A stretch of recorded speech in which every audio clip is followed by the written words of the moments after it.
तो स्टूडेंट्स हम लोग प्रश्नावली 2.3 के सवालों को सॉल्व करने वाले हैं। तो चलिए हम लोग देखते हैं क्वेश्चन में क्या कहा जा रहा है। इसमें कहा जा रहा है बताइए कि निम्नलिखित बहुपदों में से किस बहुपद का एक गुणनखंड x+1 है। तो यहाँ पर हमें कुछ क्वेश्चंस दिए गए हैं, इनमें से हमें बताना है कि किसका किसका जो गुणनखंड है वो x+1 है। तो स्टूडेंट इस प्रश्न को हल करने से पहले हमारे पास एक गुणनखंड प्रमेय होती है। हम लोग इस गुणनखंड प्रमेय को समझ लेते हैं।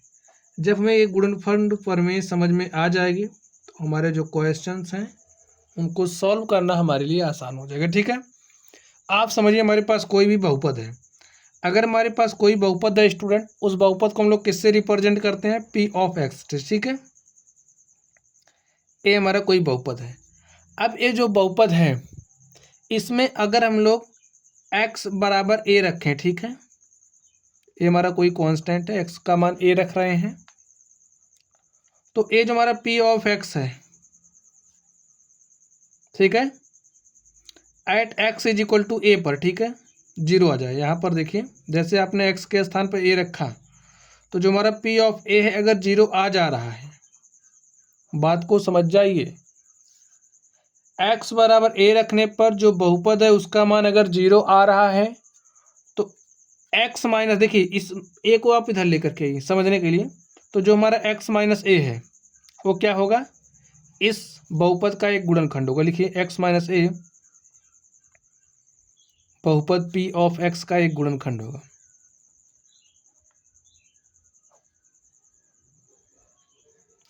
आप लोग बात समझ गए होंगे, ठीक है। चलिए अब हम दूसरी बात कर लेते हैं। एक स्थिति हमारी ये हो गई, दूसरी क्या होगी? अब अगर हमारा कोई बहुपद है, ठीक है, P ऑफ x, ये हमारा कोई बहुपद है। अगर आपसे कहा जा रहा है P ऑफ x का x माइनस a एक गुणनखंड है, तो इस स्थिति में क्या होगा? x बराबर a रखने पर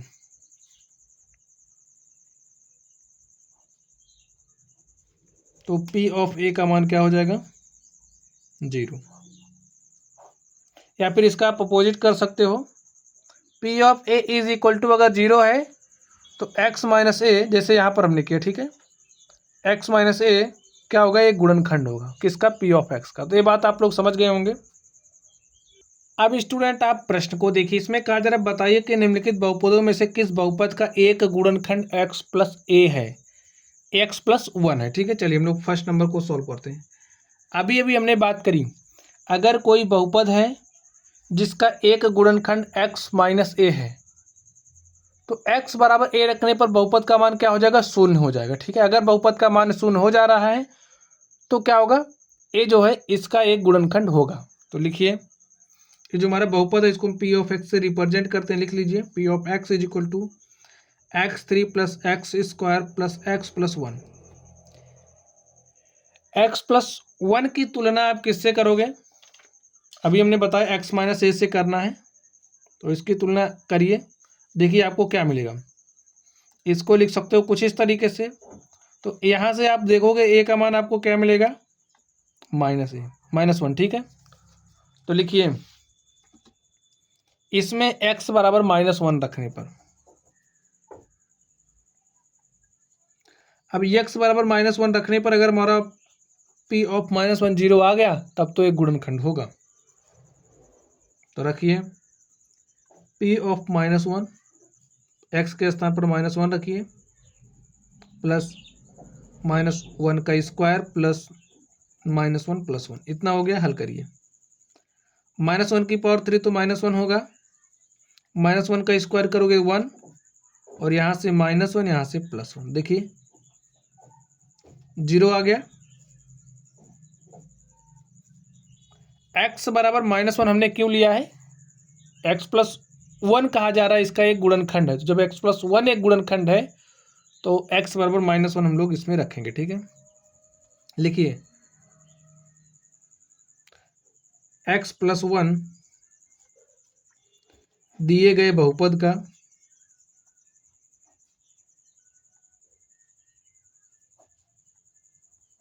एक गुणनखंड है। ठीक स्टूडेंट, चलिए अब हम लोग इसमें चलते हैं। हमारा जो बहुपद है वो में क्या दिया गया, P of x is equal to x की पावर 4 प्लस एक्स की power 3 plus x square plus x plus 1। कहा जा रहा है आपको चेक करना है कि एक्स प्लस 1 इसका गुणनखंड है या नहीं है। इसके लिए हम क्या करेंगे, एक्स बराबर -1 रखेंगे। अगर यहाँ पर x -1 होता तो x बराबर हम 1 रखते, यहाँ पर x + 1 है तो इसलिए x बराबर -1 रख रहे हैं। ठीक है, रखने पर रखिए क्या होगा, p ऑफ -1 की पावर 4 प्लस -1 की पावर 3 प्लस -1 का स्क्वायर प्लस -1 प्लस 1, इतना आया। हल करिए 1 और यहाँ से -1 प्लस 1 -1 प्लस 1, देखिए कैंसिल हुआ, लेकिन यहाँ पर 0 नहीं आया, 1 आगे लिखिए। चूंकि P of 1 is not equal to 0, 0 के बराबर नहीं है, इसलिए x + 1 P ऑफ x का एक गुणनखंड नहीं है।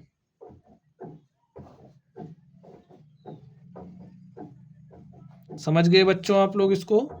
चलिए इसके हम लोग अगले नंबर पर चलते हैं और देखते हैं अगला नंबर क्या है। तो अगले नंबर को आप ध्यान से देखिए।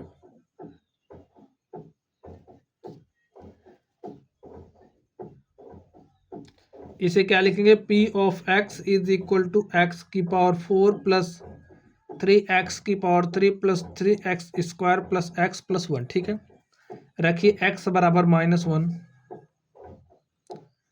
रखने पर तो P ऑफ -1 क्या हो जाएगा, -1 की पावर 4 प्लस 3 ऑफ -1 की पावर 3 प्लस 3 ऑफ -1 का स्क्वायर प्लस -1 प्लस 1, इतना आएगा।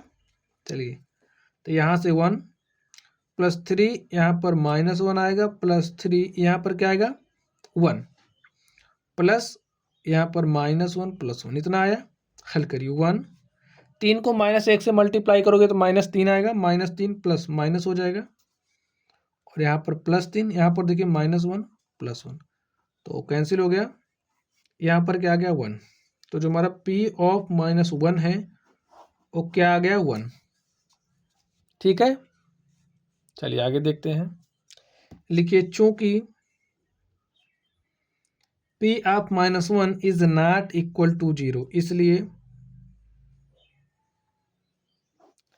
x + 1 P ऑफ x का यानी कि जो बहुपद है एक गुणनखंड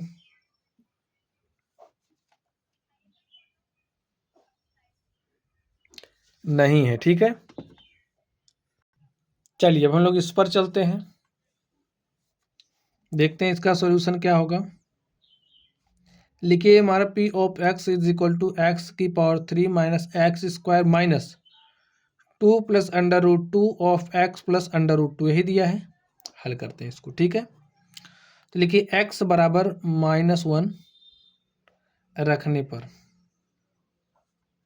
हमें चेक करना है कि ना इसका x + 1 एक गुणनखंड है या नहीं है, तो इसलिए हम लोग x बराबर -1 रख रहे हैं। ठीक है, रख दीजिए। तो P of -1 is equal to -1 की पावर 3 -1 का स्क्वायर माइनस 2 प्लस √2 और x के स्थान पर -1 प्लस √2, इतना आ गया। हल करिए, -1 हो जाएगा, यहाँ से माइनस, यहाँ पर 1 आ जाएगा और माइनस, देखिए -1 माइनस माइनस हो गया प्लस और 8 हो जाएगा 2 प्लस √2। ठीक है, और यहाँ पर लिखे √2। देखिए आगे हल करते हैं, इसको हम -1 -1 -2 और +2 कैंसिल हो गया, √2 प्लस √2 हमारे पास क्या आ गया 2√2। तो जो हमारा P ऑफ -1 है वो क्या आ गया 2√2। लिखिए चूंकि P of -1 is not equal to 0, इसलिए x plus one P of x का एक गुणनखंड नहीं है। ठीक है, चलिए अब हम लोग अगले प्रश्न पर चलते हैं और देखते हैं हमारा अगला प्रश्न क्या है। तो स्टूडेंट, क्वेश्चन नंबर 2 को आप लोग पढ़िए। इसमें कहा जा रहा है गुणनखंड प्रमेय लागू करके बताइए कि निम्नलिखित स्थितियों में से प्रत्येक स्थिति में g ऑफ x यानी कि a जो हमें दिया गया है इसका एक गुणनखंड है या नहीं है। अभी तक हमने जैसा किया वैसा ही करना है। गुणनखंड प्रमेय हमने आपको सिखा ही दिया है। अगर g of x p of x का एक गुणनखंड होगा तो इसकी तुलना हम लोग करेंगे x माइनस a से और यहाँ से a का मान उठा करके रखेंगे p ऑफ x में। और अगर P ऑफ A हमारा 0 हो जा रहा है x बराबर a पर, यानी कि यहाँ पर -1 पर होगा, तो a जो है x प्लस 1 इसका एक गुणनखंड होगा। ठीक है, प्रोसेस आप लोग समझिए, आराम से समझिए, कोई जल्दबाजी नहीं है। देखिए यहाँ पर कहा जा रहा है ये जो x प्लस 1 है इसका एक गुणनखंड है, तो यहीं से हम लोग a का मान निकालेंगे। ठीक है, इसकी तुलना किससे करेंगे? x माइनस a से। और यहाँ से देखिए a का मान क्या आ जाएगा? a का मान आ जाएगा -1। ठीक है, लिखिए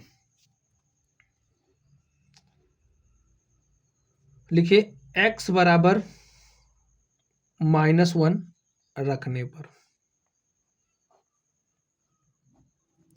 अब देखिए हमने यहां से a का मान निकाला। ठीक है, जैसे आप लोग कहते थे ना कि हमारे पास कोई बहुपद p ऑफ x है, जब हम लोग ये हमारा क्या है बहुपद है, जब हम इसमें x बराबर a रखेंगे, ठीक है, तो अगर ये जो p ऑफ a है वो हमारा हो जाता है 0 के बराबर, तो x माइनस a क्या होता है? एक गुणनखंड होता है।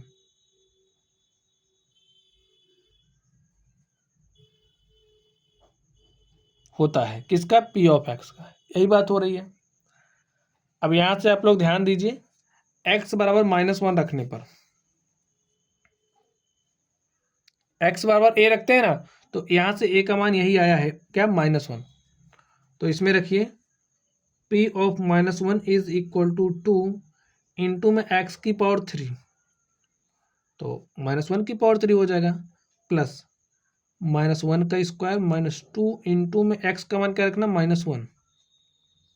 हल करिए, 2 गुणे -1 की पावर 3 करेंगे तो -1 ही आएगा, -1 का स्क्वायर करेंगे तो 1, -2 गुणे -1 करेंगे तो +2 हो जाएगा। ठीक है, यहाँ पर -1, 2 गुणे -1 करेंगे तो -2, यहाँ पर +1, यहाँ पर +2, यहाँ पर -1। देखिए -2 + 2 कैंसिल, 1 1 कैंसिल, यहाँ पर क्या आ गया? 0। P ऑफ -1 बराबर 0 है, लेकिन इसलिए ये जो g ऑफ x है, g ऑफ x का मान क्या है? x plus 1। ठीक है, तो g of x p of x का एक गुणनखंड है। ठीक है, चलिए अब देखिए मैं p ऑफ x दिया गया है, क्या दिया है? x की power 3 + 3x square plus 3x plus 1। अब यहाँ पर x का मान हम क्या रखेंगे? आप लोग नहीं समझ पा रहे हैं अगर, तो यहाँ पर अगर प्लस साइन है तो x का मान आपको नेगेटिव लेना है, अगर नेगेटिव साइन है तो x का मान आपको पॉजिटिव लेना है। समझिए, ट्रिक है। ठीक है, जैसे यहाँ पर +1 था तो हमने x का मान क्या लिया? -1 है। यहाँ पर +2 है तो यहाँ पर भी हम लोग x बराबर -2 लेंगे, यही आपको समझना है। ठीक है, x बराबर -2 रखने पर, कॉन्सेप्ट अगर जगह जाना चाह रहे तो कॉन्सेप्ट तो हमने आपको समझा ही दिया है। तो x बराबर -2 रखने पर p of -2 is equal to, x के स्थान पर क्या रखना? -2, -2 की पावर 3 इंटू में 3 ऑफ x स्क्वायर, x का मान क्या है? -2 का स्क्वायर प्लस 3 ऑफ x का मान क्या है? -2 प्लस में 1, -2 की पावर 3 क्या हो जाएगा? 2 दूनी 4 दूनी 8, पावर 3 है तो -8 आएगा, प्लस -2 का स्क्वायर करोगे तो 4 आ जाएगा, 4 को 3 से मल्टीप्लाई करेंगे 12 हो जाएगा, 3 दूनी 6 प्लस माइनस हो जाएगा माइनस। ठीक बच्चों, देखिए -8 और -6 कितना हो गया, -14। ठीक, और +12 और +1 कितना हो गया, +13। तो यहां पर आप क्या देख पा रहे हैं, -14 + 13 तो क्या आ जाएगा, -1। तो P ऑफ -2 क्या आ गया है, -1 आया है।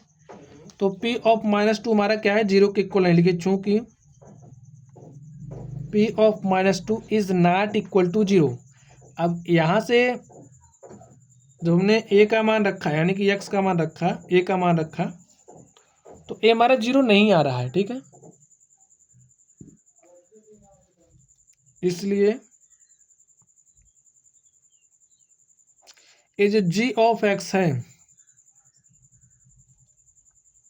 P ऑफ x का एक गुणनखंड नहीं है। समझ गए स्टूडेंट? चलिए अब हम लोग इसके अगले नंबर पर चलते हैं और देखते हैं इसके अगले नंबर का सॉल्यूशन क्या होगा। तो स्टूडेंट इसके आप थर्ड नंबर को ध्यान से देखिए। हमें दिया गया है P of x is equal to x⁻³ - 4x² + x + 6। अब बताइए यहाँ पर x का मान क्या लेंगे, यहीं से देखना है आपको। हमने कहा कि अगर यहाँ पर प्लस होगा तो आपको माइनस लेना है, माइनस है तो आप प्लस लेंगे। ठीक है, लिखिए x = 3 रखने पर, तो x बराबर आप 3 रखिए यहाँ पर, तो क्या हो जाएगा, P of 3 is equal to 3⁻³ - 4 of x², यानी कि 3 का स्क्वायर प्लस 3 प्लस 6, 3 का क्यूब, 3 त्रिक 9 त्रिक 27, 3 त्रिक 9 चौके 36, 3 + 6 9। ठीक है, 27 में 9 जोड़ेंगे 36 - 36 बराबर हो गया 0। तो P ऑफ 3 क्या हो गया, 0 हो गया। लिखिए इसलिए G of x, P of x का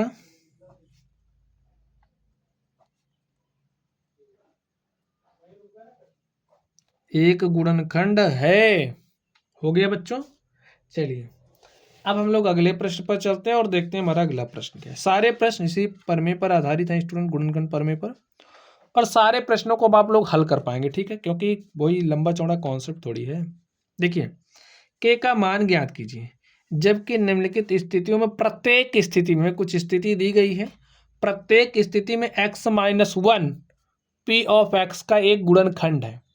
जब x-1 P ऑफ x का एक गुणनखंड है तो x बराबर, देखिए यहाँ पर क्या लेंगे, x बराबर 1 रखेंगे तो ये जो P ऑफ x है इसका मान तो 0 ही हो जाएगा, क्योंकि x-1 सभी px का एक गुणनखंड है। तो हमें k का मान निकालना है। ठीक है,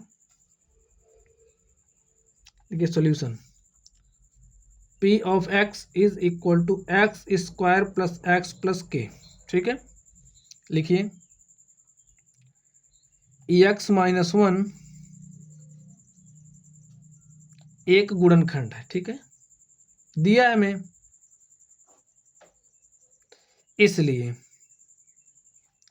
देखिए यहां पर माइनस है तो हम प्लस लेंगे, यहाँ पर 1, x = 1 रखने पर जो हमारा P ऑफ x है, देखिए x बराबर आप इसमें 1 रखेंगे ना तो निश्चित है 0 ही आएगा, क्योंकि दे रखा है ना कि गुणनखंड है।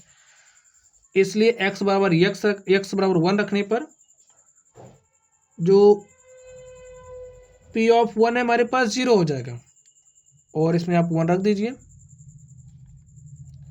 x तो यही है ना P ऑफ x, इसमें x के स्थान पर 1 रखना है, तो क्या हो जाएगा 1 का square plus 1 plus k is equal to 0, यही होगा। 1 का स्क्वायर 1 हो जाएगा, 1 प्लस k बराबर 0, k बराबर देखिए 1 + 1 2, 2 को हमने इधर लेकर के आया, k बराबर -2 आ गया। और हमें k का मान निकालना था, यही हमारा के का मान हो गया। बात समझ पाए कि नहीं समझ पाए? अब देखिए मैं पी ऑफ एक्स दिया गया है एक्स माइनस वन, इसका एक गुणनखंड लिखिए। P of x is equal to 2x square plus k x plus under root 2। ठीक बच्चों, लिख दीजिए, बार बार लिखने की जरूरत नहीं है, अब आप लिख लेना कि स्टेप लिखिए। P of x x minus one एक गुणनखंड है, ठीक है।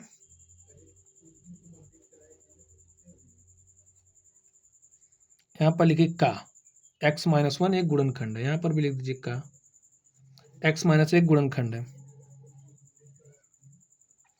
इसलिए क्या हो जाएगा, एक्स माइनस वन जब इसका एक गुणनखंड है तो इसमें हम एक्स बराबर वन रखेंगे,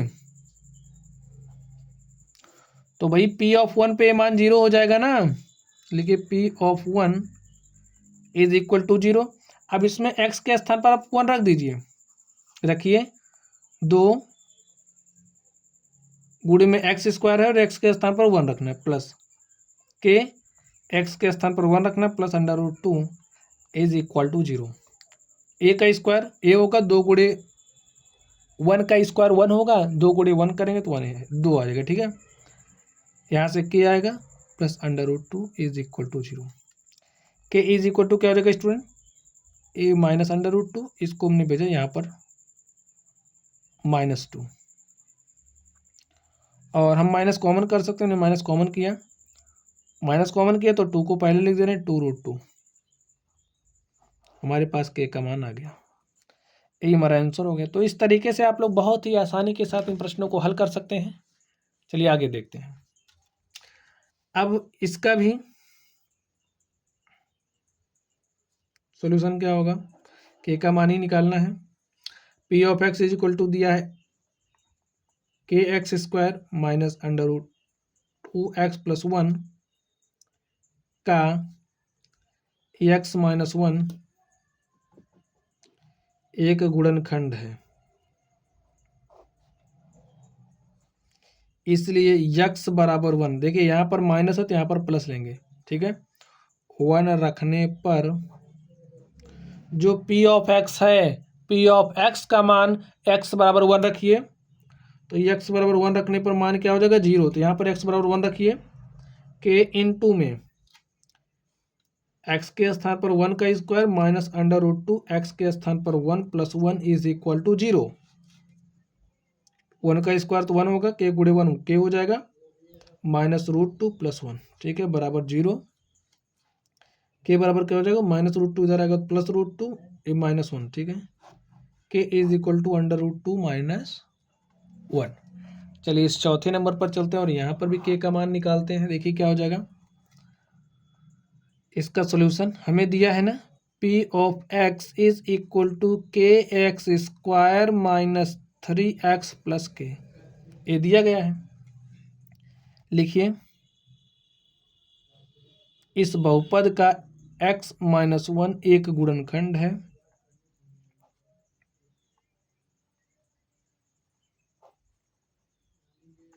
इसलिए इसका x माइनस वन एक गुणनखंड है, इसलिए x बराबर वन रखने पर p ऑफ वन क्या होगा, जीरो।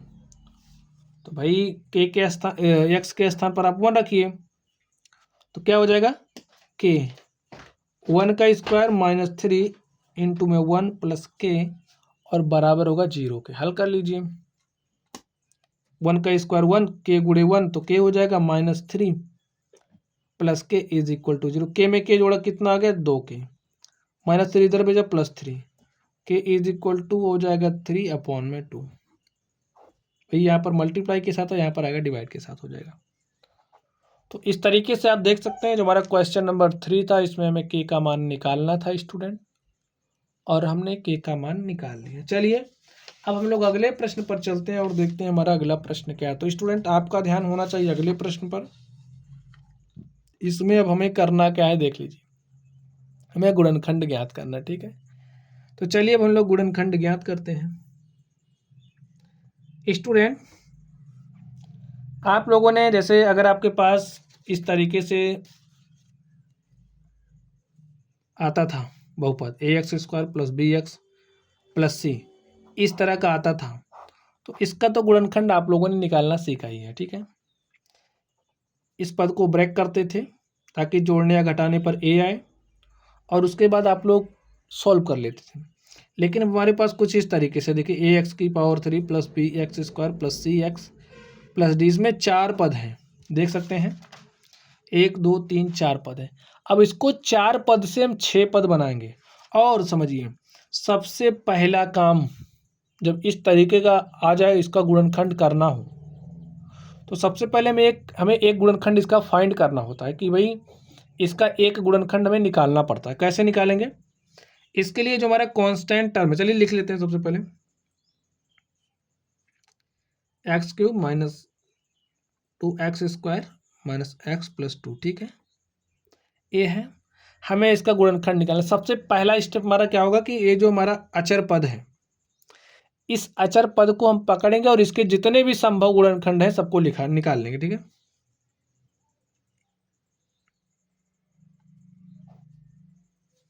लिख दीजिए 2 के संभावित गुणनखंड। यहीं से हमारा काम निकल के आएगा। एक गुणनखंड हमें मिल जाएगा, बाकी को हम निकाल लेंगे। अब 2 के संभावित गुणनखंड क्या से हो सकते हैं? +-1 हो सकता है, ठीक है।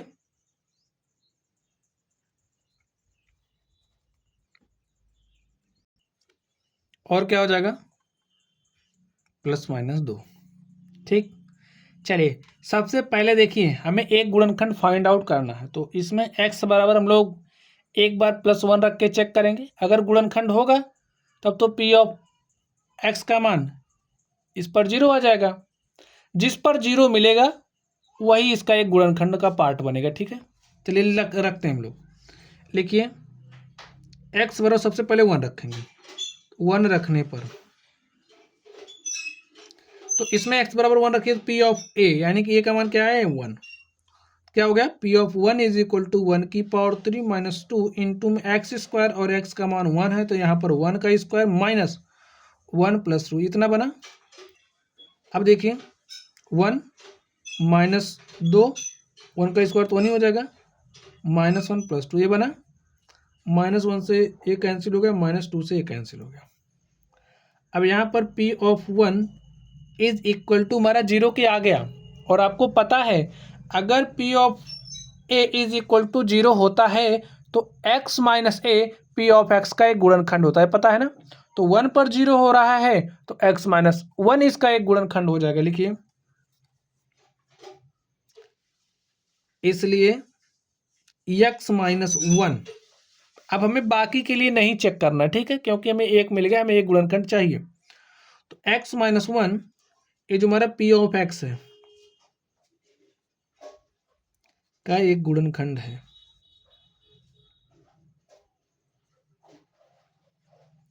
अब हमें इसका एक गुणनखंड मिल गया। अब हम दूसरे स्टेप में क्या करेंगे?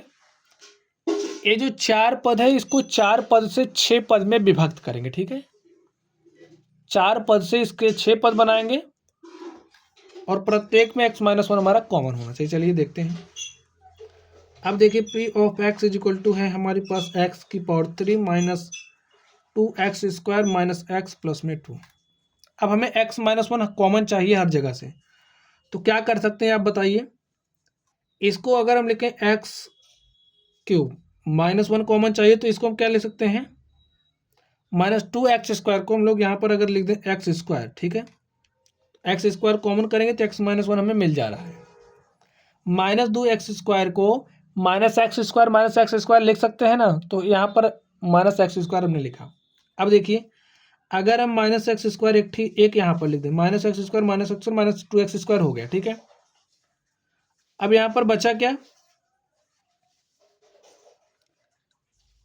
हमें यहाँ पर लिखना क्या पड़ेगा, आप सोच करके बताइए।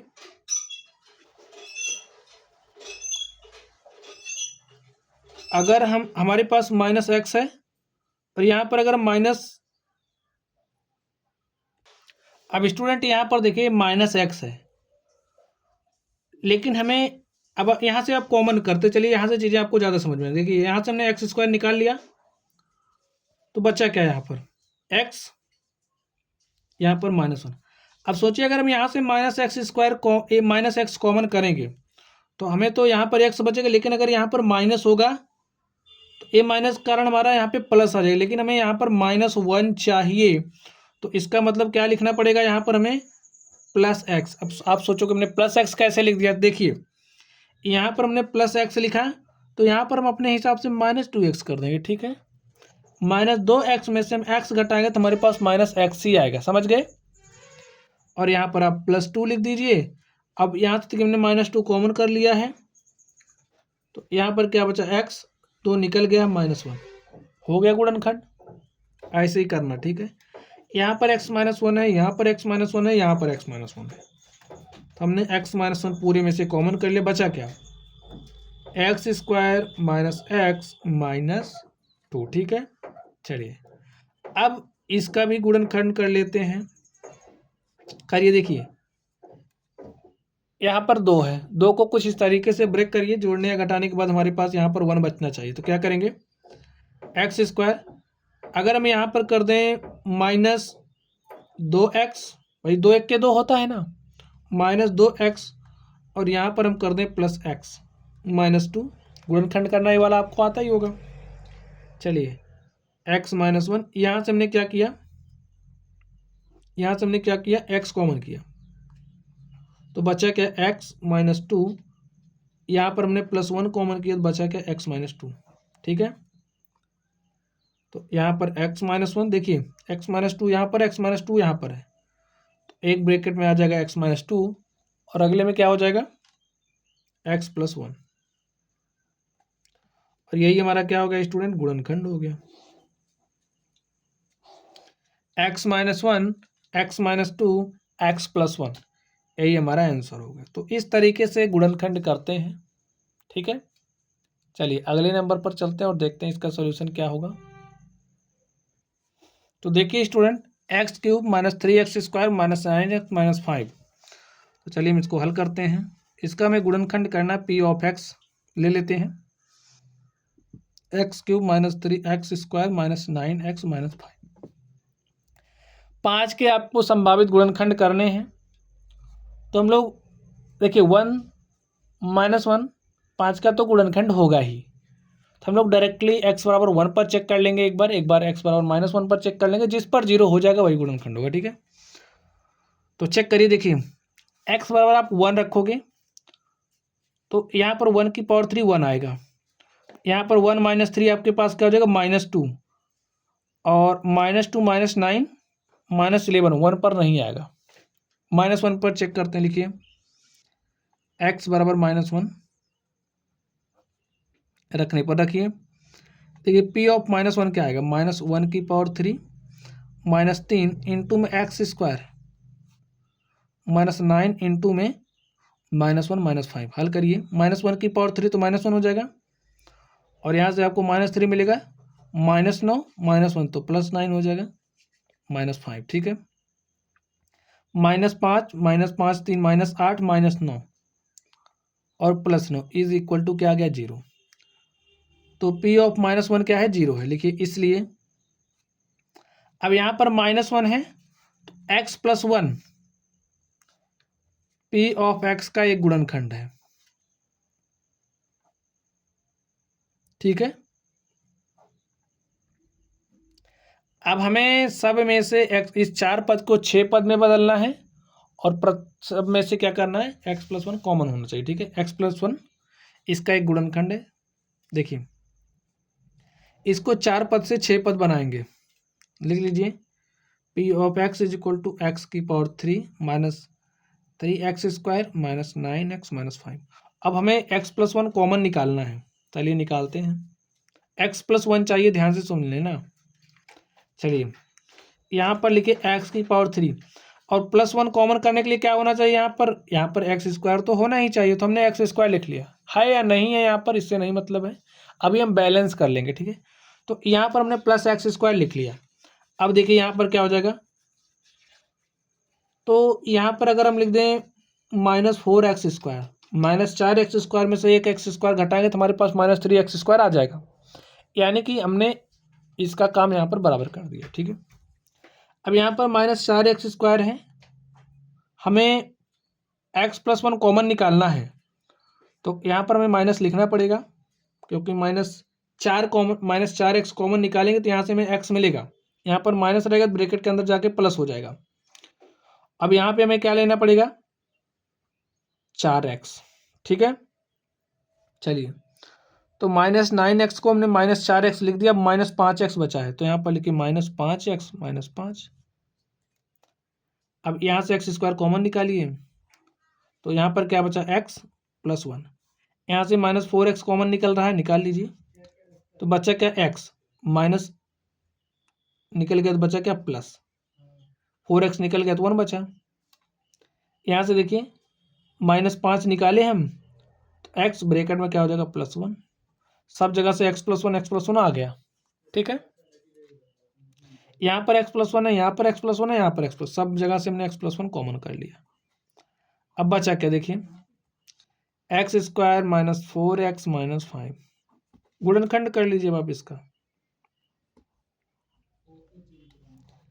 5 को इस तरीके से ब्रेक करना है, जोड़ने घटाने के बाद 4 आना चाहिए। ठीक है, आप इसको जानते ही हैं, करिए।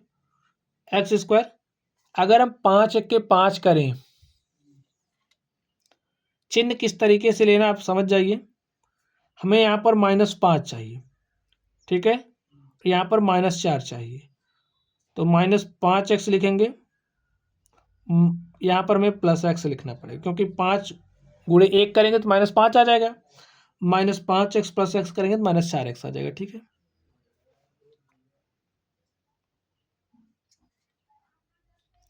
x कॉमन निकालिए, बचा क्या, x - 5। यहाँ से +1 निकाला तो हमने x - 5। x + 1, देखिए x - 5 यहाँ पर, x - 5 यहाँ पे, तो x - 5 कॉमन हो गया। दूसरे ब्रैकेट में बचा क्या, x + 1। बस हो गया गुणनखंड। x + 1 x - 5 x + 1। ठीक है, ये स्टूडेंट हमारा आंसर हो गया। ठीक है, चलिए अब हम लोग इसके अगले नंबर पर चलते हैं और देखते हैं अगले नंबर का सॉल्यूशन क्या होगा। तो स्टूडेंट, इसके 3rd नंबर आप लोग प्रैक्टिस करिए, इसको हल करने का कोशिश करिए। चलिए इसको हम हल करते हैं।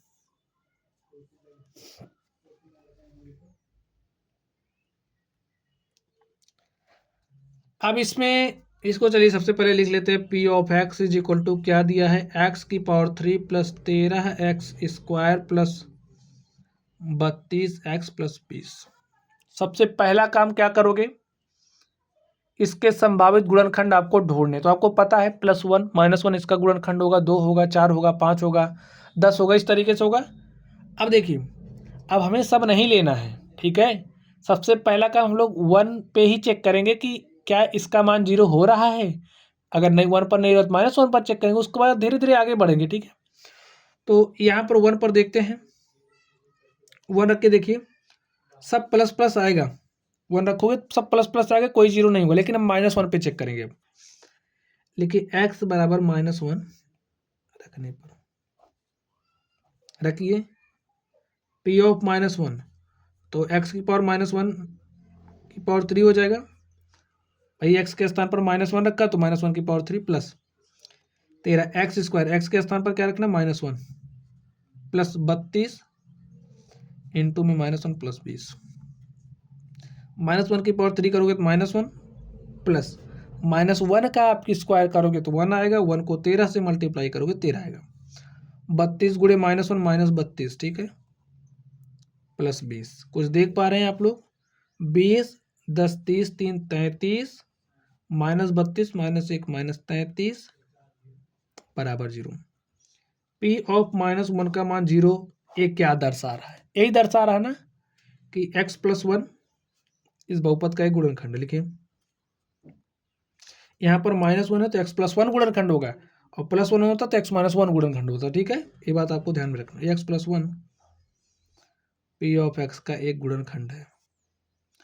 ये हमारा इस तरीके के गुणनखंड को करने का प्रोसेस है।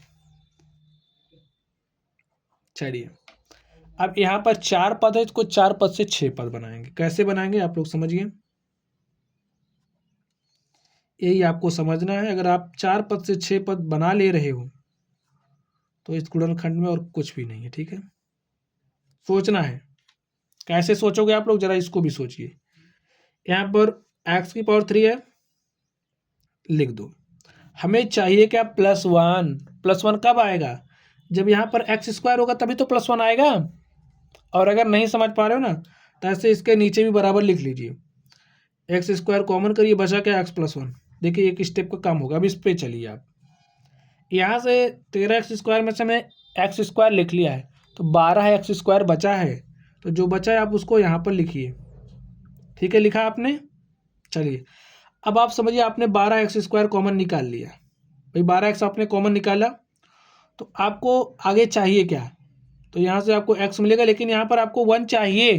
तो 1 लाने के लिए आप क्या करोगे, इसके पास चलोगे तो इसके पास 32x है।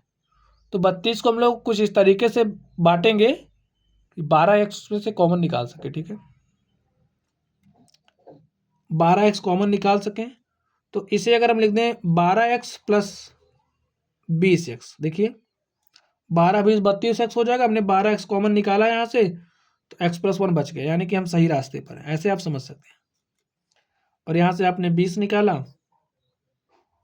x+1, देखिए x+1 यहाँ पे मिला, x+1 यहाँ पे मिला, x+1 यहाँ पे मिला। तो इसमें 2 लाइन आप साथ लेकर के चलोगे, ज़्यादा ही आसान होगा आपको। चलिए, x+1 आपने कॉमन किया, बचा क्या आपके पास, x² प्लस 12x प्लस 20।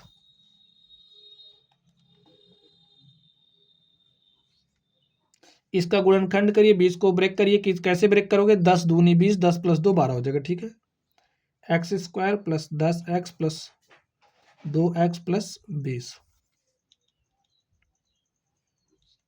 देखिए x आपने कॉमन किया तो यहाँ पर x+10 बचा, और यहाँ से आपने कितना कॉमन किया, 2, तो क्या बचा, x+10। लिखते चलिए, x+1, तो यहाँ पर देखिए x+10 आपने निकाला, बचा क्या, x+2। गुणनखंड क्या हो गया, x+1 x+2 आप लोग इसको आगे पीछे लिख सकते हो। ठीक है, पहले इसको लिख सकते हो, पहले इसको, किसी भी को लिख, क्योंकि गुणनखंड हमारा क्रम विनिमय नियम को फॉलो करता है। तो जो हमारी बहुपद दिया गया था हमने उसका गुणनखंड कर लिया, यही हमारा क्या हो गया, आंसर हो गया। तो कितना आसानी के साथ हम लोग इसको कर पा रहे हैं। ठीक है, आप लोगों को थोड़ा सा कठिनाई होगी, प्रैक्टिस करेंगे तो आप लोगों को आ जाएगा। ठीक है, चलिए हम लोग इसके अगले नंबर पर चलते हैं, उसको हल कर लेते हैं। कैसे करिएगा आप इसको, देखिए काम हमारा वही होगा, क्या होगा कि यहाँ पर जो है 1,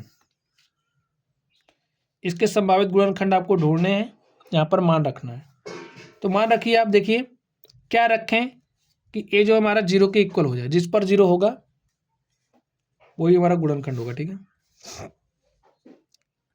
देखिए इसे लिखिए p ऑफ y लिखना पड़ेगा, क्योंकि यहाँ पर y में दिया है 2y³ plus y² minus 2y minus 1।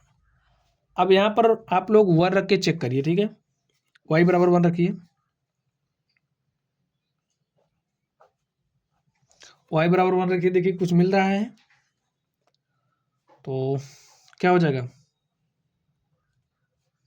2 × 1³ plus 1² minus 2 × में 1 माइनस 1, यही होगा। 1³ तो 1 ही हो जाएगा, plus 1 minus 2 minus 1, 2 + 1 minus 2 minus 1, 0 आ गया ना। p ऑफ 1 का मान 0 आ गया ना, लिखिए इसलिए। अब गुणनखंड आप क्या होगा, अब यहाँ पर देखना पड़ेगा, यहाँ पर y दिया है तो x नहीं लिखोगे आप, y लिखोगे। ठीक है, y यहाँ पर 1 है, जब 1 होता है तो जैसे यहाँ पे प्लस होगा तो यहाँ पर माइनस लेते हैं, y minus 1 p of y का एक गुणनखंड है।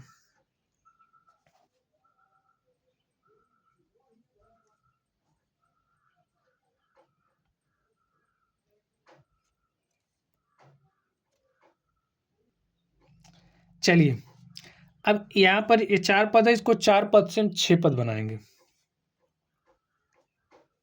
कैसे बनाएंगे? अब आप लोग बनाइए और इस तरीके से बनाना है कि आपको कॉमन क्या मिलना चाहिए, y-1 कॉमन चाहिए, y-1। तो यहाँ पर देखिए 2y⁻³ है, ठीक है। तो y-1 कॉमन चाहिए तो हम यहाँ पर क्या लिखेंगे, -2y²। अब आप कहोगे इसको कैसे लिख लिया, कोई बात नहीं, आपको कॉमन चाहिए ना। देखिए यहाँ पर लिखेंगे अगर 2y² तो यहाँ पर बचेगा y, यहाँ से -1 मिल रहा है ना। लेकिन अब इसे बैलेंस करना पड़ेगा, यहाँ पर y² है, यहाँ पर हमने -2y² ले लिया। अब यहाँ पर अब बताइए क्या लिखना पड़ेगा हमें,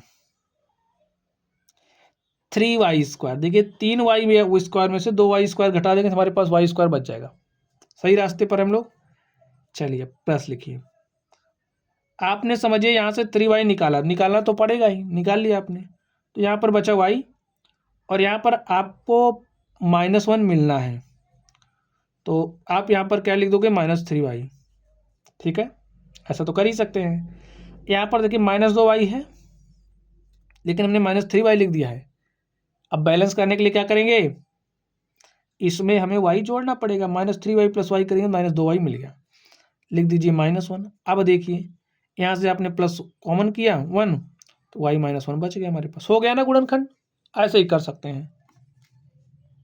क्या लिखना है आपको यहाँ से समझा होगा आपने, जैसे यहाँ पर क्या लिखना है ऐसे लिख लीजिए, जो गुणनखंड निकाल उससे मल्टीप्लाई करके यहाँ लिखिए, उसके बाद यहाँ से बैलेंस कर लीजिए। चलिए तो y-1 यहाँ है, यहाँ है, यहाँ है, कॉमन करिए, बचेगा क्या, 2y² प्लस में 3y प्लस में 1। इसका आप गुणनखंड करिए। देखिए ये जो अचर पद है, ये यहाँ पर y² का जो गुणांक है उस गुणांक को मल्टीप्लाई करिए 2 से, 2 × 1 = 2 हो गया। अब 2 को इस तरीके से ब्रेक करिए, जोड़ने या घटाने पर हमारे पास 3 आना चाहिए। ठीक है, चलिए लिखिए 2y²। अब हमें 2 1 के 2 करेंगे, ठीक है, plus 2y plus y plus 1, यही होगा गुणनखंड इसका। 2y हमने कॉमन किया तो बचा क्या, y प्लस 1, और यहाँ से देखिए हमने 1 कॉमन किया तो बचा क्या, y प्लस 1।